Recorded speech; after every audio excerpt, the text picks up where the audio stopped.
Hello, and welcome to this quick tips video on painting with Acrylic Gouache. I'm going to show you how I painted this little painting of my wolf kitty character and share with you some tips along the way. I'll be covering the materials that I use, some things I do prior to starting a painting, and how I set up my paints, and finally a few paint handling techniques. Since this isn't a strict step-by-step tutorial, feel free to skip around the video as you like. Let's start with the materials. I'm going to be using a B paper sketchbook for some preliminary sketching and warm-up drawings, a cold press Arches watercolor block that my friend Justin bandsawed in half and gave to me, some Holbein Acryla Gouache, a nifty collapsible accordion water pail that I got in elementary school, an assortment of brushes ranging from a 1-inch flat brush to a size 0 detail brush. I really only end up using like 3 of these brushes for the entire painting, but I like to have a variety. A palette knife for separating the paper off the block, a butcher pan lined with a sheet of paper towel and parchment paper, and an old towel I cut up into painting rags. So as much as I'd like to just dive into a painting, it would be wise to do some pre-planning in a sketchbook or just some sketching in general. And I'm right now facing a pretty bad art block, so I just went and did some like warm-up drawings and kind of thinking about what I wanted to paint. So I know that I wanted to paint a wolf kitty painting to kind of go with my little series of paintings that I have right now. So I just tried to do some sketches of wolf kitty in a way that I might want to paint. I did this sketch of wolf kitty that I really liked. I really liked the gesture of how I drew the character. I liked the silhouette and the overall negative shapes around the character that can pop out from a background or solid color. And I like how the props kind of break up the space of the character, like such as the hat and also the broom. It gets a little muddy right here, but that we can figure out in the final drawing when we draw it onto the watercolor block. So in this lovely watercolor block, I've already gone ahead and drew the sketch that I had. This is what I started with, this is what I ended with. And a lot of erasing and trying to get back into the groove of drawing, but I was overall like pretty happy with like the sketch that I had so far. I'm going to bring out the rest of the character and details when I'm painting it. From here, now we can go ahead and set up our paints. Okay, so gone ahead and I picked out the colors that I'm going to use already for this painting, and I'm going to prepare my butcher pan for the acrylic wash. So acrylic wash dries really fast on any kind of like porcelain or dry surface type of palettes. And so sometimes it can be really hard to work with if you only have like 2 seconds to work with paint that dries incredibly fast. So this is a technique that my mom showed me that she does for acrylic paints. So I've lined this butcher pan with 1 sheet of a paper towel and then 1 piece of parchment paper. You can use any like baking parchment paper. If you have like that palette paper thing, I think that could work too. I've already prepared my little pail of water over here, and I'm just going to pour water into this and totally saturate my paper towel. Once that's totally saturated, I'm just gonna go and pour out the excess water into my little water bowl thing, and then I'm going to put my parchment paper on top. And there are stay wet palettes that you can use. The only stay wet palette I have is for my actual gouache paints, which I have tucked away in a box. This is a really good like quick and dirty way to make a stay wet palette for tube paints. You have a little bit more working time with your paint now that you have like a wet surface underneath, and it'll kind of keep the paint hydrated without thinning out your paints with water so much. So this is a really cool trick that I learned that's helped me keep my paint wet. So now we can go ahead and start painting. So I've gone ahead and I squeezed some paint onto my palette, and the first thing I'm going to do is a wash. I think I'm using a 1-inch brush. I'm going to do a wash in this kind of a neutral color. This is ash yellow in the tube color.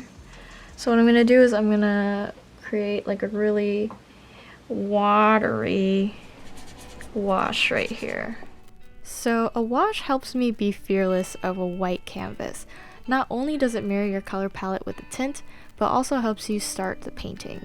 By covering all of the white surface, you don't have to worry about any bright white paper bits showing through your piece. A wash isn't mandatory for every painting, but it definitely helps me keep all my colors within a similar vibrancy.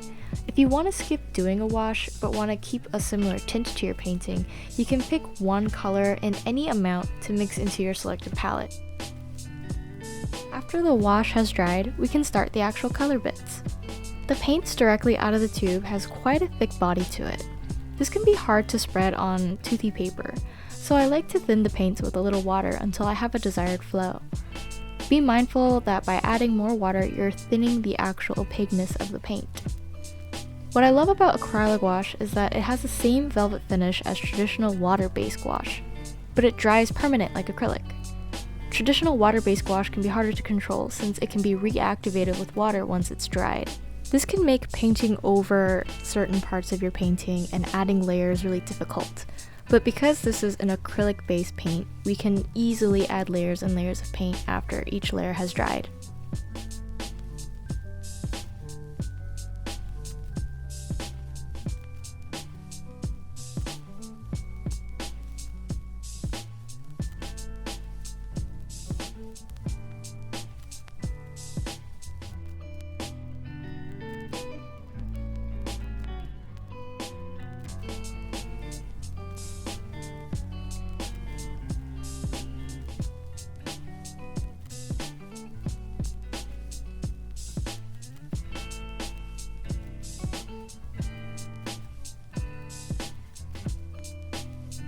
Okay, I'm just gonna hop on here really quick.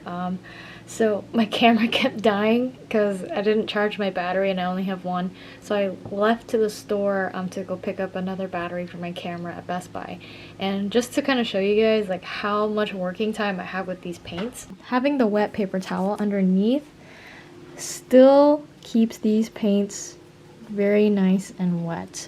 Even the smaller paint puddles that I made prior to leaving for the store are still wet. Had I had these squeezed out on just the pan by itself or without any like wet paper towel underneath, they would have probably dried up by now. This gives you so much more working time that I was able to go out to Best Buy and come back to a wet paint.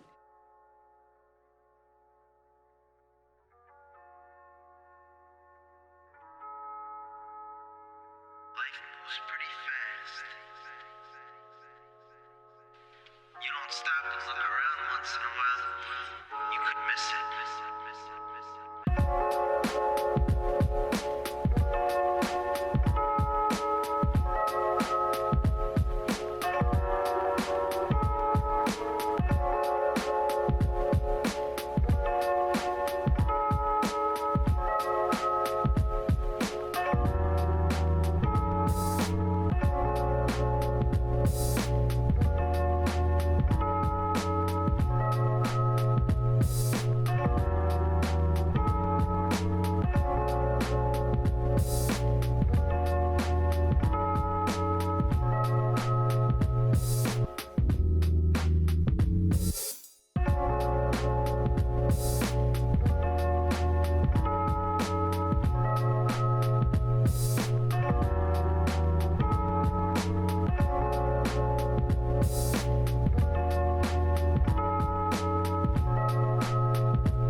So about 3 hours later, the paints on my palette are still wet, which is great, and gave me all the working time that I need to finish my little wolf kitty painting. I was really happy with how this painting turned out after a long spell of not painting or drawing for a while, and I feel like I've finally broken through my art block. What's really nice about Acrylic Wash is that because it's an acrylic type of paint, you can paint over and over any mistakes that you've made, or if you change your mind on something. Like for instance, in this painting, I changed my mind on the background color so many times that it's got a really thick layer of paint, but it turned out pretty nice in the end. Finally, using a palette knife, I'm going to separate my painting from the watercolor block. Because my watercolor block was bandsawed in half, I have this whole edge that isn't bound.